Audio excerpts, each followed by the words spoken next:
It's the run to the line. Workman's off the track.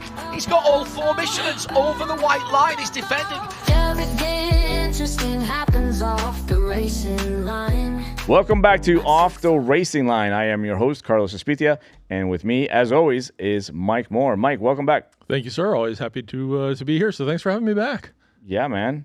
So we have a very interesting show today, so let's dive into what we're going to be talking about. In motorsports, talent is not always the only part of the equation. What happens when you're fast but not selected? When you're nominated for the big opportunity and someone else gets the call? Today we're going to dive into what it really feels like to be overlooked as a driver, the real cost of racing at the professional level, the strategic rookie status chess game that young drivers quietly play, and what it means to represent a series while still trying to climb out of it.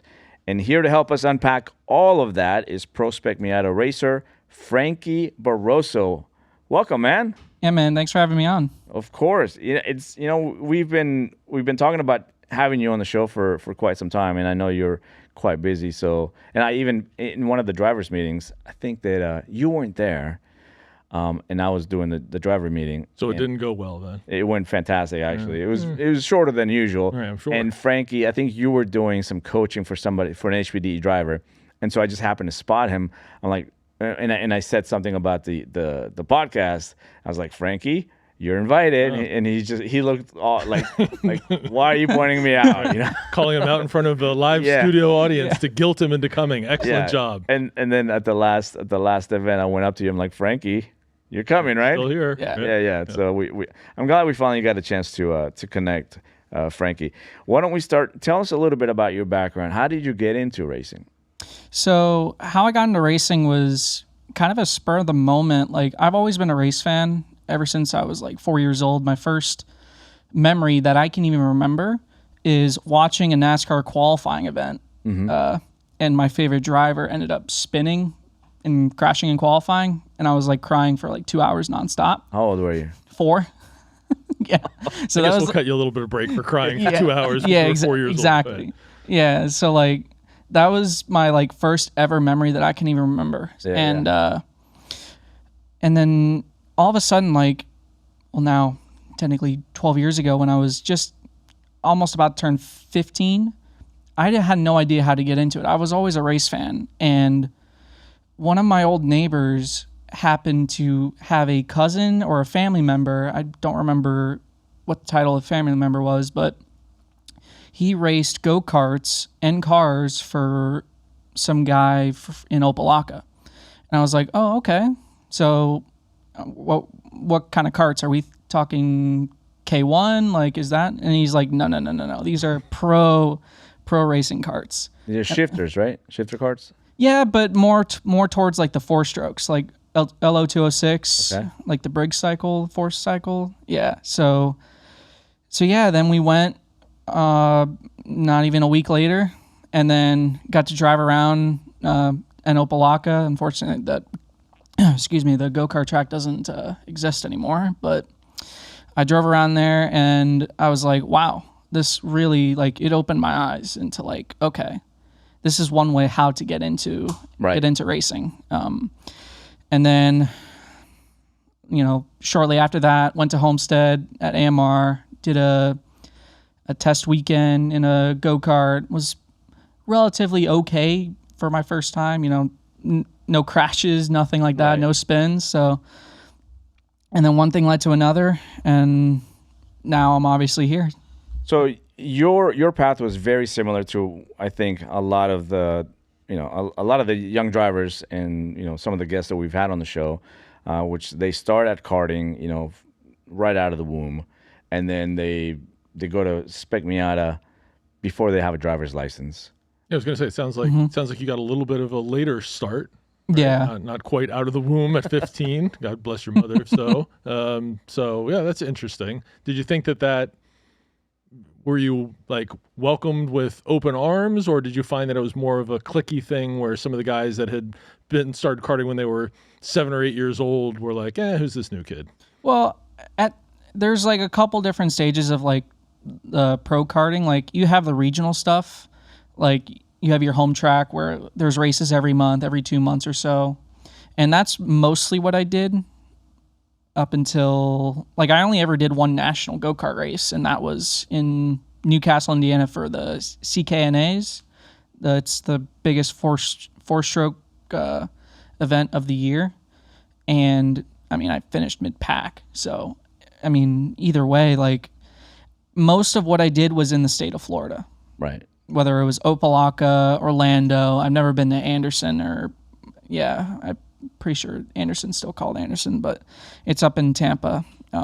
So yeah, I never really ventured out of the state of Florida. So I was welcomed with open arms. Like, of course, there were still people that was obviously still very competitive. That, you know, hey, who's this new kid? Right? We're not going to give him room. We're not going to cut him any breaks. But right.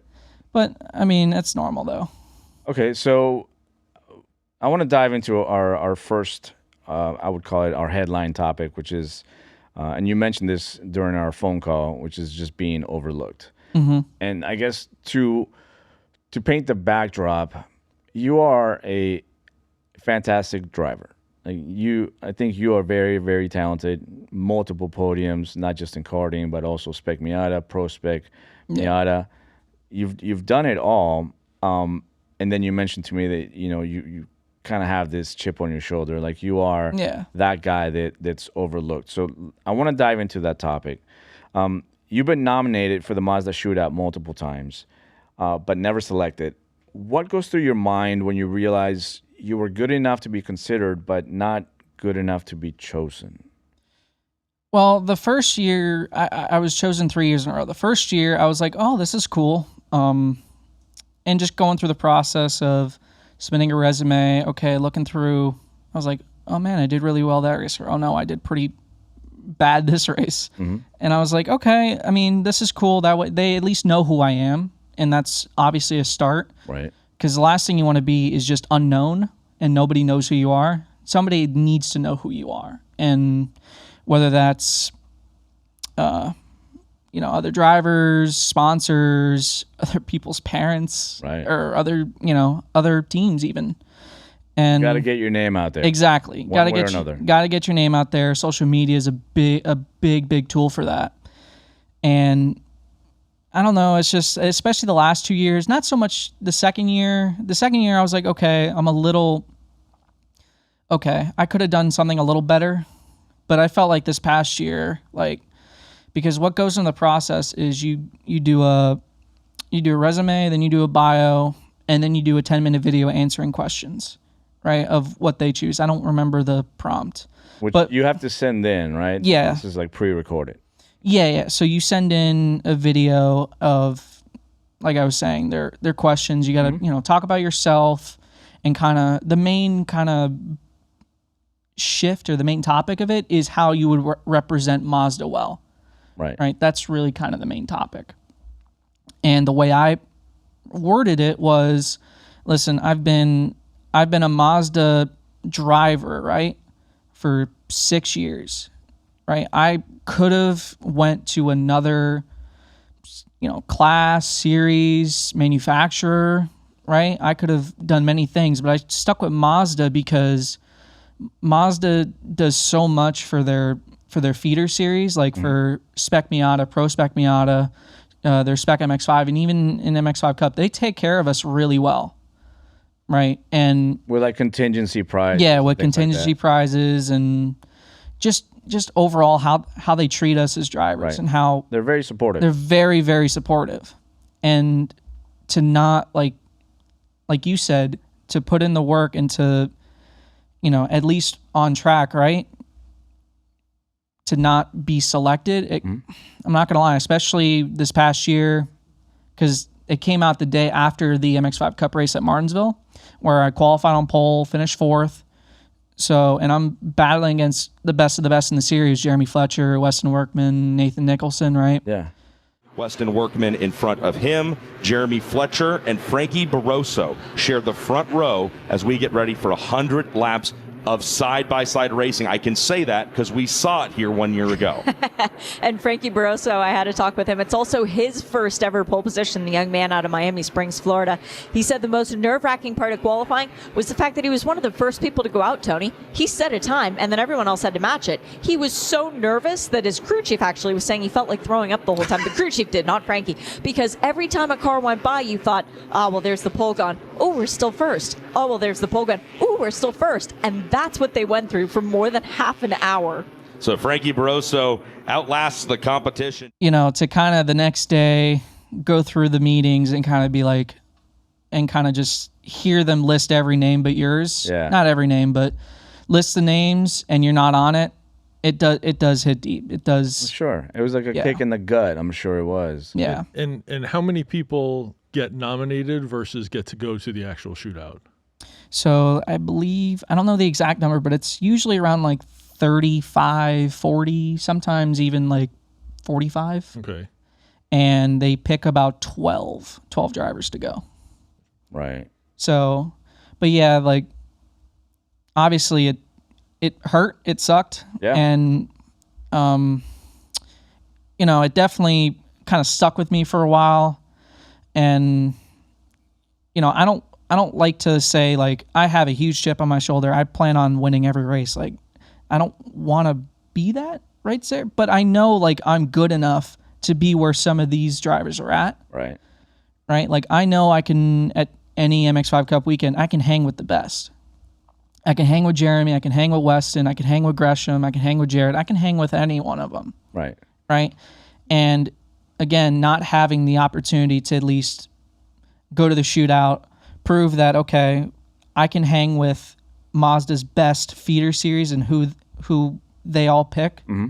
It definitely did hurt, but I'm sure. Do you use that as motivation, or like do you actively, you're sitting in the grid, car's fired up, are you thinking to yourself, bleep that guy next to me because he got selected and I didn't? No. Or is it more of a subconscious, just kind of, you're not out there on a mission to like I said, obviously you have a competitive nature. You want to win every race, but does that thought creep into your mind at all? Or was it once it was done, it was like, all right, that sucks, but we'll go get him next year?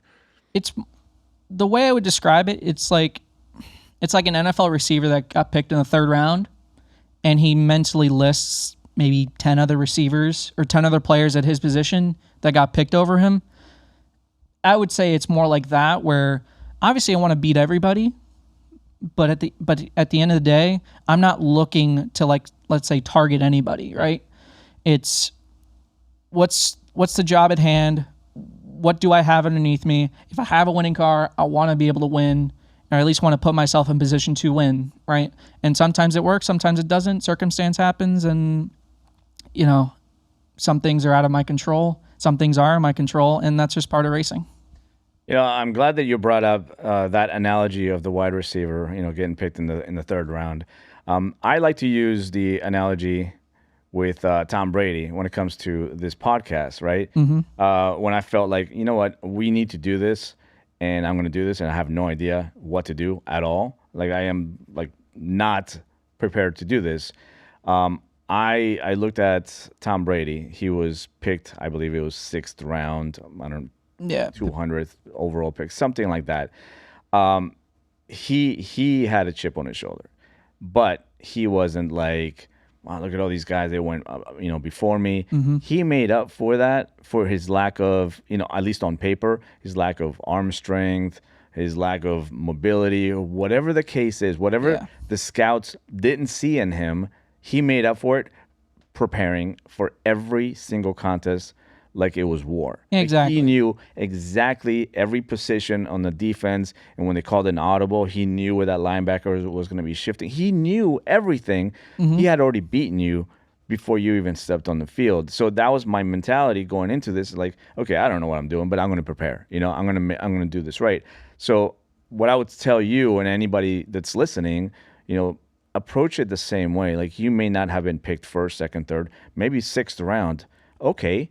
Prepare more than that, those guys that went ahead of you, and that's what I can tell you. Just do that. Yeah, and honestly, I don't view it as like a, hey, this doesn't mean I can't hang with the best or I can't beat the best, right? That doesn't mean that. What it does mean, at least for me, is like, obviously you kind of have that, like you said, Mike, like kind of mental note of like, okay, if I do well this race, or if I do well this weekend and this driver doesn't, then it's kind of like a, hey, it's not a slam dunk like, oh yeah, I'm way better. It's just like just saying, it's like, it's more or less, I'm still here. Right, yeah, proof that, right, yeah, I can do this, right? Maybe they're making a mistake every year by passing me. Yeah. Yeah, because my whole goal getting on track is, obviously, I'm not trying to, like, embarrass people. That's not me, but I'm going to go as fast as I can. And if that happens to be 10 seconds in front of the whole field, then it's 10 seconds in front of the whole field, and then so be it. Or if it's 0.2, 1,000th, okay, cool. Yeah. Or if I lose, it's like, hey, I gave it everything. As long as I give everything, that's... You never know when your opportunity is going to show up, and that spotlight is going to be shining on you, just like when Bledsoe went down and Tom Brady stepped in and people were like, who is Tom Brady? Yeah. Our season is over. Never even heard of this guy. He's a scrub, right? And then it turns out to be the GOAT. Yeah. Yeah, I mean, he's the GOAT. So keep that in mind. You know, just when the spotlight is finally, you know, shining on you, like make sure that you realize this is my moment, you know, to shine. And if that doesn't work, just put Nicholson in the wall. No, that's perfectly fine too. Oh my goodness. One of the things that I like about this topic that I really wanted to, you know, harp on is that this isn't just about racing or, you know, drivers. Yeah. I think there's a large relatability to this topic. It could be in the corporate world. You get passed over for promotion, you know, the hard work doesn't always show up in terms of, you know, the promotion or, you know, you getting picked or getting a sponsor or anything like that. But if you keep at it, like your opportunity and your time is going to show up. So it's interesting. I actually had that question lined up, and we more or less, you know, tiptoed around it and even addressed it. Is, you know, how do you respond when effort doesn't equal opportunity? And you already mentioned that. You know, it's just, you keep going at it. You don't slow down, and you don't. If you know that you're 10 seconds faster than the rest of the field, you don't let... You try and get 11 seconds. Yes, you don't let off the throttle. Exactly. And, like, the way I respond to that is, listen, life's hard. Sometimes you're the bat, sometimes you're the ball. And, you know, sometimes, yes, effort doesn't... You can put in 100% effort, but sometimes you get 50% of the result. And, you know, that's life. You got to live with that and understand that some days... You know, the hole will open up. Sometimes the hole is going to close. Yeah. And, you know, you keep doing the same thing you have been doing and just hope the next day the hole opens up. Yeah. You know, I've talked about this. We've talked about this several times. Having young drivers like you, Frankie, you know, we've had Weston here and Noah. It always, I think, surprises me when we have these discussions about, you know, these topics about adversity, overcoming adversity, and things like that. I think it's an easier topic from a wisdom standpoint. You know, living on this planet for, you know, 50 years, it's easy for us to say, well, yeah, you know, you just been there, done that. Yeah, you kind of have to wait your turn, but if you try to put yourself in a 20-year-old's shoes, right, and you're seeing your peers, you know, move up, and you're waiting for your turn, that has to hit hard, you know. So my question to you is, how do you get past that as a 22-year-old? You know, how do you just put it aside, go back, stay in focus again, you know, get back into focus and go back to work? What's that mental process for you? I mean, it's like I just said, I mean, it's all about just staying locked in and but yeah, like, keep doing what you have been doing before. And, you know, sometimes it could be as simple as, okay, you get to the gym either a minute early or a minute late. Sometimes it could be you get to your mom's house 2 minutes early or 10 minutes late. It's just all about making sure you're well prepared, well fed, well hydrated, and also just just keeping that mental focus, because especially in racing, I feel like it's just 95% mental. Like, well, especially in that series, like the competition, the cars are so similar, right? The field is always so bunched together that there's probably in that series more than any other. There's a lot of, I don't want to call it luck, but you know, you got to get a couple of bounces to go your way. And this is a sport where if one bounce doesn't go your way, your race is over. Yeah, exactly. And well, especially for MX5 Cup, like you just said, Mike, like everything's so close, right? And whether it's cars, drivers, motors, like everything. So you need like that one bounce or that one kind of little wind gust even to go your way, right? You know, if a driver makes a mistake in front of you and you're qualifying and you're on your last lap and you qualify 20th instead of 10th, then, you know, that could almost ruin your weekend, right? And a lot of that's just taking it as it goes, right? Like, you know, you kind of know going in, like, hey, I could be helped by this and I could be hurt by this. Right. You're walking a tightrope, and, you know, you're just trying to understand how to stay on the tightrope more often than not. And sometimes you get thrown off the tightrope. Sometimes you stay on the tightrope. So going back to, you know, my initial point about, you know, I keep hearing your name at the, you know, Pro Spec Miata. In those circles, you're like a superstar, you know, because you're competing, like you mentioned, with some of the up and coming names like, you know, Workman and Harmon. And then you go to the club level and you're just cleaning house there at that level. So yeah, I can see where, you know, it's maybe a double-edged sword, you know, staying at the club level. But maybe it also helps you, you know, stay sharp. Yeah, I'd say so. It helps me stay sharp, as well as also try and teach the people. Like, for example, that's on my Spec Miata team, Rare Spec Motorsports. Shout out to them. You know, anybody that's struggling, hell, even people from other teams, like, my motto is, if I like you, I'll help you. Like, you come by to the trailer. If I'm not there, you tell Jonathan, you know, my mechanic, you'd be like, hey, tell him to call me and I'll be there in 5 minutes and I'll help you.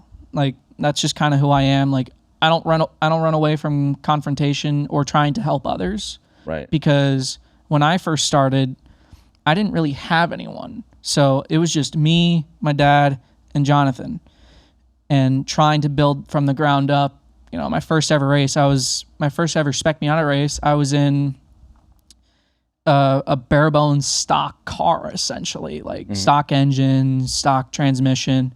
The gas tank was all rusted. The only thing that it had was a roll cage, really, and that was it. Right. So also trying to just do more with less as well. Like, that's also like how you can tell, like, if anybody, like, because especially the guys that know that, like, hey, this kid, this driver, like, he doesn't have top A equipment or he doesn't have top A support, but he's doing a lot with less. Yeah. You know, and that's kind of where you can really tell, like, hey, this kid will be really good, or hey, this guy will be really good. Yeah. Whether it's in a month, 2 years, 5 years, doesn't matter. He'll be good at some point. You just summarized the Marine Corps. We do a lot with less. Yeah. Like, we get all the Army handouts, like whatever they're getting rid of, like, that's gold to the Marine Corps. Like, we can do a lot with your trash. We'll do a lot with. Want to drive on a real racetrack but don't have a car? Velocity Track Experience offers track-ready car rentals for HPDE and racing. Whether you're flying in from out of state, out of the country, or you want full track support without worrying about prep, maintenance, or transport, this is your arrive and drive solution. From an agile Mazda MX5 to a fully prepped BMW race car, Velocity provides everything you need to hit the track with confidence, including expert support and optional coaching. Just book your favorite track car, show up, and drive. Go to velocitytrackexperience.com and start your track adventure today. That's something else that I actually wanted to talk about, and it's a few pages deep. you mentioned that you like mentoring young drivers, which I think it's a little bit of a double-edged sword, but it shows your character that you're willing to, put your resources into somebody else and your knowledge into a young driver that could potentially be your competitor, in another level, while you're still trying to get to that level. Yeah. So I think it shows that you are not just looking out for yourself, you're looking out for the sport in general and for young drivers. So I commend you for that. Thank you. Do you think that? Are you afraid that may actually come back to bite you in the ass, and you may I've had this experience, and I'm thinking about just our super lap series, right? Yeah. I'm competing in a little time trial event, right? And you make somebody faster. Got a couple of friends, right? whether it's my new class with Frank and Ovik, I've helped each one of them lower their lap times by a second, and then Ovik goes out and beats me by a second. I was like, well, that wasn't a very good idea, was it? Right? I've created a monster. Do you ever right exactly? Do you ever fear that oh my God, by helping these other people, I'm actually hurting myself, and I should just stop doing that, as nice as it makes me feel on the inside? No, I don't really ever think of it like that. At the end of the day, I don't run from competition. And I'll tell you a good story. In my first year of racing Spec Miata, my fifth ever race was at 2020 SCCA runoffs in Road America. This was during COVID years, so the way to get in was a little wonky. It was a little quirky, but that's just because there wasn't enough races. Mm-hmm. So you had to do, I think, I want to say 2-3 regionals and maybe a major, maybe. And I went to Road America, and everybody surrounding us was like, this is a dumb idea. This is stupid. Your first race out of state with Miatas is at Road America of all places. Yeah. With the best of the best. And me and my dad are like, yeah. Let's go. Yeah, let's go. If I finish dead last, I finish dead last. There's somewhere to go up, right? If I finish 50th, then I finish 50th. And I ended up qualifying 53rd and ended up finishing 28th. I was 2 spots off of the hard charger, which would have paid, I think, $2,000. Yeah. And that was really positive, and a big confidence booster. Hey, never been at this track before. It's my fifth ever car race, and I finished in the top 30 with the best of the best. Right? Let me ask you this. When did you guys realize, you guys meaning your family, your family is really your main backer? Yeah. When did you guys realize, I think Frankie's got something here? I think he's got talent. When did that happen? That your family decided, let's see how far we can take Frankie? Well, I think it happened. Actually, it happened in karting. I would assume that it had to have happened in karting, because if you were terrible at karting, the cost just goes up from there. So if you weren't good at karting, right, maybe he'll be better the harder it gets, right? Yeah, exactly. It'd be like, if I was 2 years in karting and I never even had a win or never even had a podium, you're like, no, I'm sorry, son, we can't do this. We can't do this at all. Not for you. Yeah. Actually, my dad every day is like, why couldn't you take up golf? Why couldn't you take up tennis? Something like that. Yeah. And I'm like, I'm sorry, Dad. I'm sure your dad was happy, and at the same time wow, Frankie's really good, and this is a really expensive sport. Pickleball is much more affordable. Let's do that. Right. Yeah, exactly. But yeah, that happened in, I want to say, go-karting, and it wasn't even my dad. It was someone from my old karting team that kind of went up to my dad. It was my third time at the track, third or fourth time. And again, when I was 15 years old, I was a pretty, I'd say, big kid, right? So I was I went from 5'2", 103 pounds soaking wet to 5'11", and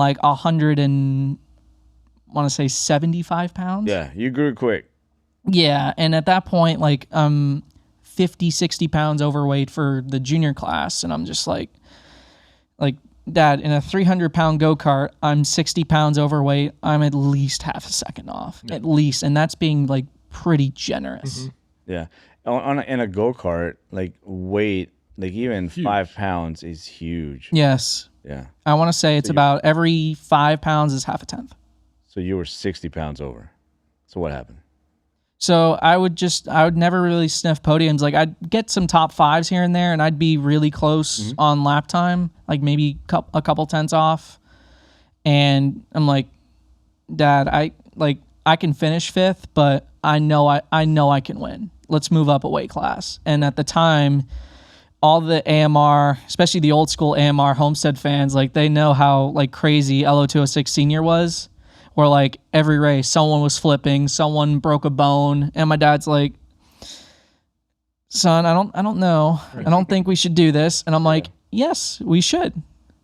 Why? Because, if I want to improve, this is how I improve. A different weight class just means typically older kids. Yeah, which means the senior class I was racing against adults at 15 years old. Yeah. And it was definitely an experience. Right. And it was great. Like, I won the karting championship from there, and then we're like, okay, let's move into cars. And the old karting owner was like, hey, I have a couple Miatas. We'll do some track day stuff. And let's just say my first track day, I kind of wrecked. I kind of crashed. How do you kind of wreck? So, like being kind of pregnant. Do you know who Victor Leo is? Yes. Right? Good friend of the program. Okay, he's been on the show. Perfect. So everybody that knows who Victor is kind of a psycho. That's a kind of is a fair assessment. Exactly. And we would say that if he was here in the studio. Right? Exactly. So like so we knew him from the karting owner, and I've met him a couple times. So he gets in the car I was driving and goes 10-10s. Balls to the wall. And sounds like Vic. This is the only way Vic drives. Yeah, exactly. Yeah. So I was like, you know what? I'm going to do that. Oh, yes. Yeah. First time in the car, let's try and drive like Vic. He can do it. Possibly go wrong. Yeah, exactly. He could do it, so do I. So the second lap. This is at Homestead? No, this is at Daytona. Oh, perfect. Yeah. So I go into turn 5 at Daytona, and I'm like, okay, Vic brakes here. I'm going to brake 10 feet later. Yeah. Did not work. No. Did not work at all. Physics rarely loses in this sport. Exactly. So that was kind of like my first kind of harsh reality is like, yeah, this is not easy. Like, this is going to be a little tougher. Yeah. That was your first time in a car on the track. Yeah, and actually, I didn't know how to drive a manual transmission before that weekend. I learned how to drive a manual transmission in the Daytona parking lot. Unbelievable. Inside the track. So yeah, it's definitely an experience every time I go back to Daytona, especially with Rudy, my old karting team owner. I'm like, hey, this is where you were throwing your hands up at me saying, why can't you get this? This is so simple. Just going from a stop and just letting off clutch, stuff like that. Just getting going. Like, you're failing at one of the most like important spots. I'm like, I'm sorry. I don't know how to drive. I'm new. Right. Give me a break. I'm new, but I'm better than Vic Leo. So you brought up a wreck, which is a costly endeavor. Mm-hmm. But let's move on to the real cost of racing. We talked a little bit about it during our phone call. You mentioned that a typical MX5 Cup weekend, depending on how far you're coming from, it's going to be $25,000, $35,000 for the weekend to race. Where does that actually go? Is it entry fees? It goes towards the team, pay the mechanics? So it goes a couple spots. Like, it can be depending on obviously the team you're with. Sometimes you can get a better deal with some teams. Sometimes some teams are like, hey, this is kind of the price. Mm-hmm. And this is kind of like, hey, we can maybe help you out a couple grand here or there, but yeah, like, it obviously goes to the team, like, at least for the mechanics, right? They need to get paid, as well as it goes to like the entry fee as well, transportation, right? As well as any like potential crash damage. Sometimes it can be like that. Like, they'll be like, hey, we'll put 10 grand here just in case. And most of the time you are using that 10 grand. Most of the time, yes, most of the time you are probably using that. And sometimes it's like, you know, you come from like last year I did Daytona, and I was involved in that massively viral wreck. And after we got done paying, we got the bill after. I'm like, I don't think we're making St. Pete. And that's just sometimes that's kind of the cost of racing sometimes. So that's actually one of the points that I want to make, that it's not always the fastest driver, you know, that wins the championship. Oftentimes they're still talented, but they're well funded. It's what it comes down to. Yeah, most of the time, like you just said, a lot of it especially is under circumstance. You know, we are in racing, so like, you know, circumstance happens. Like sometimes you're in the right spot, sometimes you're in the wrong spot. And that's just kind of how it is, especially with MX5 Cup. You know, like I was saying before, like you could be in 5th on the last lap at Daytona and win, and sometimes you could be 5th on the last lap and finish 15th. Yeah. Sometimes it's just how it goes, and like, yeah, it's definitely tough, you know, when you get, like, especially after Daytona, where, you know, as much as a crapshoot it always is, no matter what series is there, right? And you get the bill after, especially after a big crash like that, you're like, you know, it hurts, it sucks, but at the end of the day, the last thing we want to do is do 4 races, and then halfway in we're like, you can't race anymore. You can't even race Pro Spec Miata. You can't race Spec MX5. You can't race anything.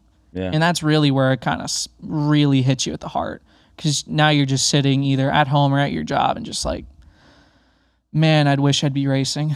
Man, I wish I had the funding to do it. So I think the big takeaway from that is that a big component to racing is just being well funded. You know, whether that's having, you know, coming from a family that's, you know, well off, or, you know, knowing the right people, rubbing elbows with the right people to get some sponsorships. Like, that's really, you know, besides being a good driver, being talented, you have to have the funds to get to the race to be able to prove that you do belong, you know, near the front. Yeah, exactly. So let's dive into that just a little bit. What do you see drivers doing that maybe is not always good in terms of trying to get sponsors? What are they doing? What are some of the mistakes that you see a lot of drivers make in trying to get some of those sponsorships, and what have you found that works maybe better? So I always kind of say I'm not a big fan of cold emails and cold phone calls. I'm not a fan of that, just because you don't really... People want to sponsor someone who they like, and someone who they can relate to when they were their younger self, or someone that, you know, has a big resume, right? And normally, while yes, you could do that with a cold email or a cold phone call, the problem is most of the time they don't want to sponsor some random kid that called them 500 times or emailed them 1,000 times, right? Most of the time. Now, you may get lucky and say, hey, we're actually a little interested in doing this. You know, what are the amenities, right? What's the kind of perks of us sponsoring you? And then you can maybe go from there. But the way, and social media helps with a lot. One of the things is trying to build a brand that's somewhat like I would say that's pretty relatable, right? Like a perfect example would be Cam Eben. He's an MX5 Cup racer now, and he's like almost every day posting something, and it's honestly, they're really entertaining, they're really informative, and you know, he's a competitor of mine, but sometimes I have to sit back and say, listen, you're doing better than this than I am, you know, and that's why if you're able to do the whole year, like, he's getting himself out there and he's getting his brand out there, right? Sure. And that's maybe sometimes what people kind of misconcept. Yes, I think it does come down a lot to how likable you are, right? You brought up something that I want to dive into a little more in terms of I think you were asking about amenities, or you mentioned amenities that sponsors might ask for. I would imagine that for them, it's not necessarily their logo is going to appear on TV. It's probably more like, can you get us some free tickets? Is it things like that? Yeah, it could be something like that where they want, like, hey, can we get VIP tickets to this race, or can I get seats to this race, or some, like, I really wish it was here's a sticker, slap it on the car, we'll give you however many, we'll write a blank check. That is not. No, I wish it was like that. Right. Yeah, I wish it was like that, but no, that's not it at all. But it's a lot of what can you do for us to make us look good for maybe our clients that we want to come and bring to one of the races. What can you do for us? Yeah, and sometimes it comes down to, hey, I'll scratch your back and you scratch mine. And especially, if you really dive into some of the drivers at the top level, whether it's NASCAR, IMSA, IndyCar, like sometimes it just boils down to, like, hey, my dad works in construction and he uses this supply of lights, or he uses this supply of electrical wires, something, right? Right. And in exchange, you're like, hey, we'll buy your stuff. Can you sponsor my kid? Sometimes that's how some sponsorships work. Sure. Where, hey, you scratch your back, I'll scratch your back, you scratch my back, or hey, be a problem solver. Like, hey, I'll help you sell this to this many people in this event or this area. Right. Right. So, like, I would say a good example is like Kingsford charcoal, right? If, especially with football wise, they almost sell out because, especially with tailgating, right? Right. Where people get to the game 4, 5, 6 hours early and just barbecue, have breakfast. Like, Kingsford goes through a lot of charcoal. So how can Kingsford, let's say, go to,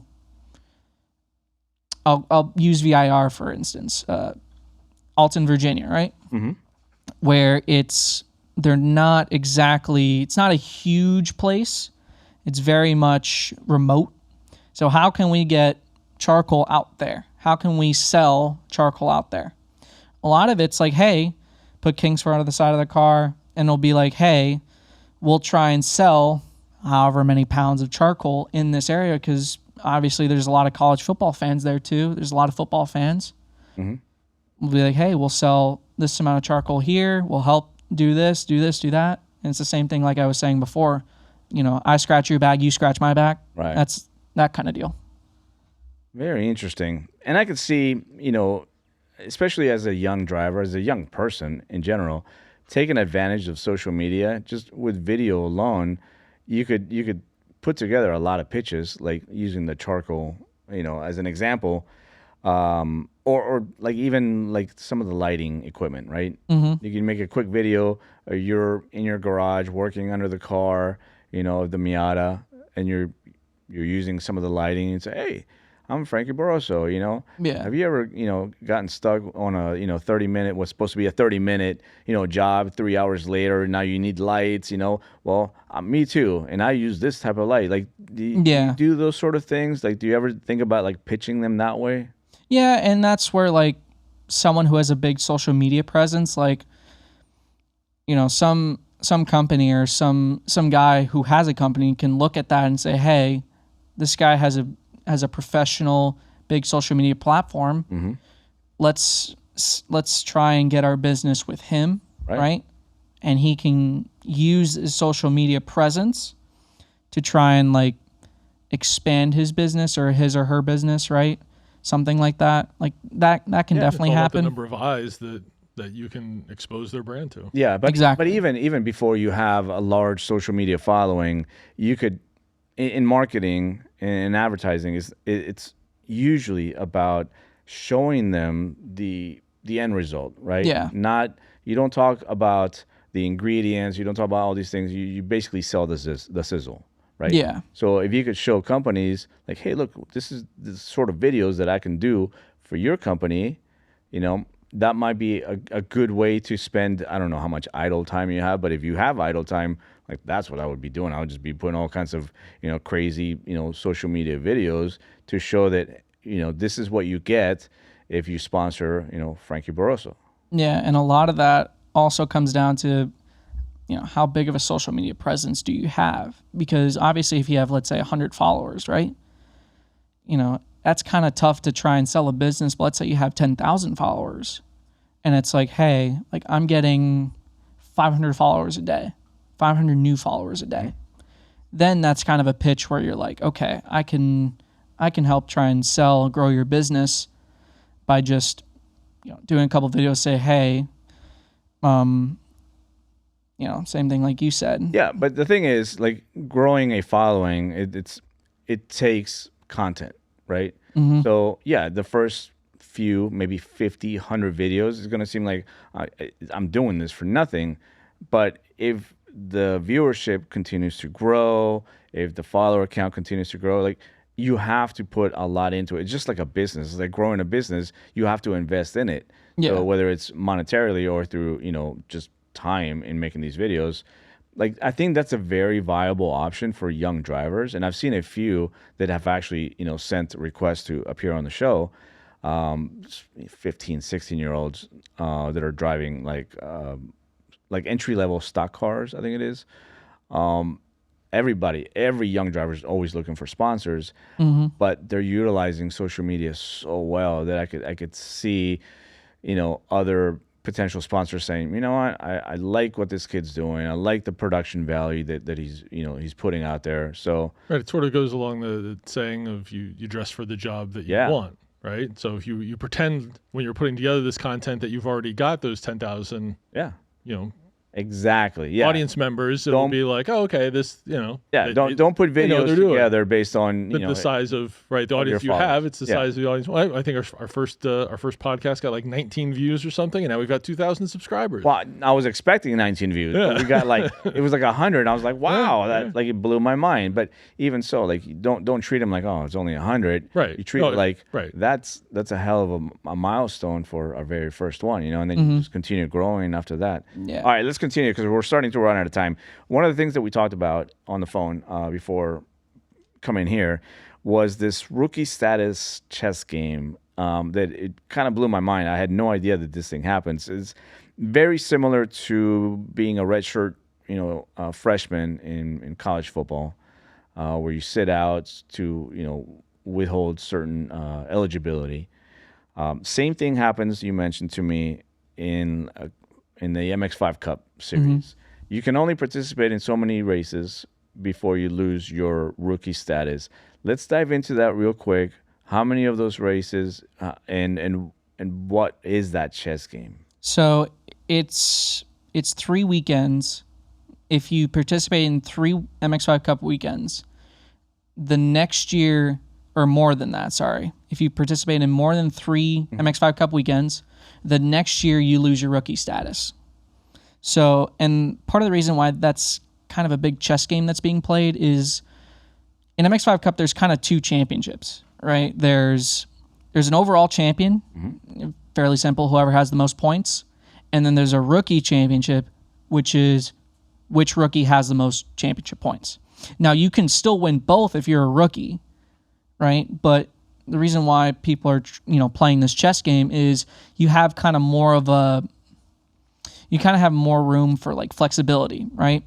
Where, if you finish 5th in the championship, if you're the highest rookie, then you win 80 grand. Where if you're, let's say, in year 2, 3, 4, 5, 6, etc., you're not eligible for the 80 grand if you win. Right. You're not a rookie anymore. So you kind of like almost try and double up where you can win 80 grand for a rookie. And if you finish, I believe, in the top 10 in the championship, you can get even more money from the championship. And that also helps, like we were talking about, helps support for next year. That's why it's kind of a big deal where anybody that does more than like 3 races, right? We're like, we can't go back. We have to finish the year. Or if we don't do 3 race weekends, then it's okay, let's pull the plug now, or let's stop momentarily and let's focus on next year. Okay. And how many race weekends are there in a season? 7. Oh, okay. So it's you can get almost to the halfway point of the season, assuming that you do the first 3 before you decide, this year is not going our way. Let's save some money and fire it up again for next I believe that was I don't know if this is 100% true, but that could have been, I should say, the intent of it. But obviously us drivers, we kind of don't color between the lines. Sometimes, we go into the gray area, whether it's, car stuff or rule stuff. So, okay. So I guess my question is, why participate in 2 races or 3 races if you know that you're not going to do the entire season? Is it for exposure? Is it to get more acclimated to, that level of competition? How does that work? I do think, especially if you're coming from the club level, you need to understand, like, when you're going into professional racing, you have to be prepared for everything that comes with it. And I mean everything. We're talking about, when you walk out of your car, you need to expect there's a camera on you. You need to, whenever you go back to the tent, right? There needs to be no outbursts. You need to represent not only your team, you need to represent yourself, you need to represent IMSA for MX5, or it could be for GR Cup SRO. Right. Whatever it is, you need to represent yourself, you need to represent your team, and you need to represent the organization you're racing under in a good light. And it could be simply by racing clean, getting out, being a calm demeanor, coming out of the race car. It could be engaging with fans very, nicely, very well, being more engaging. So it's acclimating to that. Yeah, it's acclimating mostly to the atmosphere, whether it's the racing product and the atmosphere. But I imagine it's also getting exposure, right? Because if you have a breakout like in Martinsville, like you mentioned, and you land on the pole, I'm sure people are like, "Who is Frankie Barroso?" Yeah. Right. Yeah, I mean that also does play into a good role. But I'd say mostly the exposure really comes from the year after, where you still have the title rookie. Because at least I would think most people don't remember, hey, you competed in 2 races before. No, most people don't really think that. Most people just look at the title and just say, okay, you're a rookie. Right. This is your rookie year.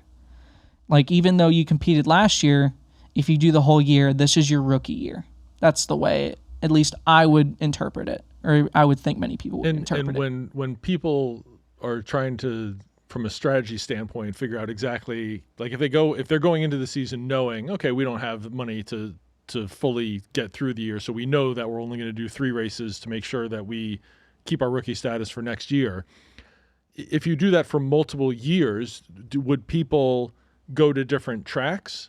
So in other words, would you do maybe the first 3 races of 1 year and then the second 3 races of the second year, so that if you're fully funded for the 3rd year, at least you have experience at every track or the majority of them? So the 3 weekends is of your career. It's not of 1 year. Oh, okay. So that's why it's even more of a. So I'm sorry, I didn't mention that. Okay, I so apologize. you can't do. So it's just 3. Yeah. So it's 3 when races. When you start your 4th race, yep, that's your it. rookie season. Yep, that's it. Interesting. Yeah. So that's why it's a huge chess game of okay, by race 2, if hey, I'm in such a big of a hole, and we don't know if we can finish the year. And you pull the plug. You pull the plug. Yeah. You pull the plug and be like, okay, let's regroup. Let's see if we can attract more now that we know what the atmosphere, what we can expect, and what, most importantly, the cost, especially if you're going to run with the same team next year. Hey, if I need, let's say, X amount of dollars for this weekend, or X amount of dollars, for next year, then it's okay, now we have a baseline of what we need to ask for and what we need to, what we need to prepare for. And I guess that makes sense, because if it went the other way, after the third race of every season, every rookie that didn't do great would be like, well, we're just going to hang up for the season. Yeah. And half the field would be missing come race 4. Yeah, exactly. That would be definitely that'd be definitely interesting. That would be for sure. All right, Frankie, we're starting to run out of time. So, Okay. yeah, we're under 10 minutes. So we're going to do rapid fire questions now. This is where we fire off 10 questions in rapid fire format, and you try to answer as quickly as possible. So we got 10 minutes, 10 questions. Are you ready? Yeah, there's definitely, some people that will watch this. They normally call me El Rapido. Oh. Well, So don't worry. Okay. I'll try and be El Rapido for these questions. Muy bien. let's do it. Okay, you get one season fully funded tomorrow. What do you choose? MX5 Cup, IMSA in the GT class, or NASCAR Truck Series? NASCAR Truck Series. Oh yeah, That was easy. I mean, come on. I would have run the NASCAR. GT. You're talking to a NASCAR guy. I'm sorry. I know that. love Remember the 4-year-old that yeah. was crying for 2 hours? That's right. Yeah. Right. Well, I didn't know that before I wrote these questions. All right, number 2. Would you rather win Rookie of the Year or finish top 5 overall without the rookie title? Win Rookie of the Year. It's a big deal, right? Mm-hmm. Yeah, I would think so. Better title. So was the $80,000. Well, that's true. Doesn't Yeah. hurt. Right? Yeah, it most certainly does not hurt. All right. Be honest. Have you ever looked at another driver and thought, "I'm better than that guy. He just has more money." Yes. All right. Attaboy. Let's move on. No follow-up there? No. Nope. We're running out of time. And he was so honest that I'm going to leave it at that. All right. Number 4. You're given a choice: one race in NASCAR trucks or dinner with Sydney Sweeney. I remember you gave this question to Noah, except it was Cup. Try to make it a little easier. Yeah.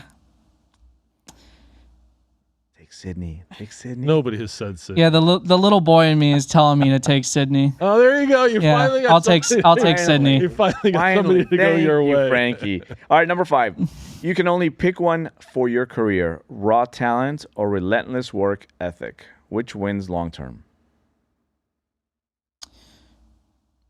I'd say raw talent. Yeah. Yeah. So my speech about Tom Brady No. didn't. Well, the difference was Matt Armstrong disagrees with you. I would say hard work definitely gets you there, but at some point, like you gotta know, like, listen, this guy's different, or this guy or girl kind of has the touch of talent, right? Hand of God, like in Zillage. soccer, exactly. Zillage, Right. we have, like it. Are you a big soccer fans or football fans? Somewhat. Okay, how I would describe it is Messi doesn't have the work ethic of Ronaldo, but Messi's more talented. Messi was touched by the hand of God, Got it. where Ronaldo more kind of, he wasn't touched by the hand of God. He's still very talented, Really, really, really good. Yeah. but he's still really, really good. He puts But in the work. he puts in a lot of work. Got it. All right, let's continue. Number 6. You've done coaching for HPDE drivers. What's the worst type of driver you've coached? You can just say Carlos and No, Never on to coached. the next one. Yet. I would say the worst driver is the driver that never listens. He knows it all. Yeah, the know-it-all. Yeah. See, when you get a driver that knows it all, unfortunately it's really hard to tell him anything. You kind of just have to wait and just sit and just be like, okay, You realize it's going to be a long day. it's going to be a long day. Yeah, If you're not going to do what I'm telling you, why are you paying me? Yes. exactly. All right, number 7. What's harder, finding a 10th or finding sponsors? Finding sponsors. Just cut the corner a little bit more, and there's your 10. Yeah. Well, especially in MX5 Cup, Yeah. there's definitely like if you can cut a little bit of the corner, if Yeah. they don't see you, then no harm, no foul. I thought you might say that. Okay, number 8. You can add one thing to your racing career right now: a big name mentor, a major sponsor, or factory backing. Which one moves the needle the most? Factory backing. Yeah. Yeah, the factory backings are so huge because they, like, especially Ford has been really big about it the last year or two with their junior program on the GT side. Got it. All right. Number 9. Which would you rather be, the most respected driver in the paddock or the most funded? I'd rather be the most respected. Really? Yes. Yeah, it goes a long way with how he helping out other people, competitors. Again, that it makes sense. speaks to your character, Yeah, so for sure. I commend you for that. If everybody in the world had that attitude, it'd be a better place. Yes. Number 10, I wrote just for you. Sponsors are watching. In 10 seconds, why are you the better investment than the next driver? Why should sponsors be looking at you? Well, to me, it's just, I feel like I'm pretty likable and whatnot. Like, I'm just more down to earth. Like, I don't mind helping people out. And you're fast, which helps. Obviously, fast, that definitely helps. But it's just more of like a, hey, like, this is just who I am. Like, there's a lot of other people that, at least in my opinion, they kind of look out for themselves. Like, there's nothing wrong with that specifically. But, like, to me, I don't mind helping a friend or helping people. You know, even if it means, like, hurting me a little bit. You know, I don't mind helping people or giving advice, right? Into saying like, hey, this is what you should do. This is what you should not do. One of the things I've always liked about you since I've been seeing you, you know, pictures on the podium, videos of you, you always look like you have this persona like you belong, right? Like you've been there. Right. You're I forgot the football player now. Basically, when he scores a touchdown, he just goes over and hands the ball over to the ref. Like, that's you. Been there, like, done that. Yeah, you're up there in the podium. Like, this is Frankie doing Frankie things. You know, winning again. Right. And so I thought that was really cool. Let's close out with the guest challenge. This is where you have a chance to challenge two of your friends to come on the podcast. So if you want to look straight into your camera and do your thing. All right. My two friends that I want to challenge are Grant West and Christian Meyer. Okay. And who are they? Yeah, who are they? Give us some background. Grant West is my teammate at Spark Performance. Shout out to them. And he runs a Spec MX5 team, and he's helped me really the last 2 years. Actually, at the filming of this episode, I'm going to be on a plane tomorrow to Barber to help coach for him. Oh, nice. Awesome. Nice. Yeah, so it'll be... He's just an all-around great dude, and he's kind of the same as me. Like, he doesn't mind helping people out, and you know, super humble. That family has done tremendous things for me. All right. Well, there you go. If you guys would like to come on the show, feel free to go to offtheRacingLine.com, fill out the form, let us know when you want to come in, and we'll be sure to make that happen. Frankie, it's been amazing chatting with you. Finally, we had a chance to talk. Hopefully we get to see, you know, some big things, you know, from you in the next coming years. Hopefully we get to see you in MX5 like a full season, and I'm definitely looking forward to hearing Frankie Barroso, Rookie of the Year. Yeah, man, thank you so much for having me on. And especially everybody here has been so welcoming and so nice. This is my first podcast ever, so I hope I didn't do too bad of a job. Oh, you did great. Yeah. You did fantastic. So remember, everything interesting happens off the racing line. See you guys next time.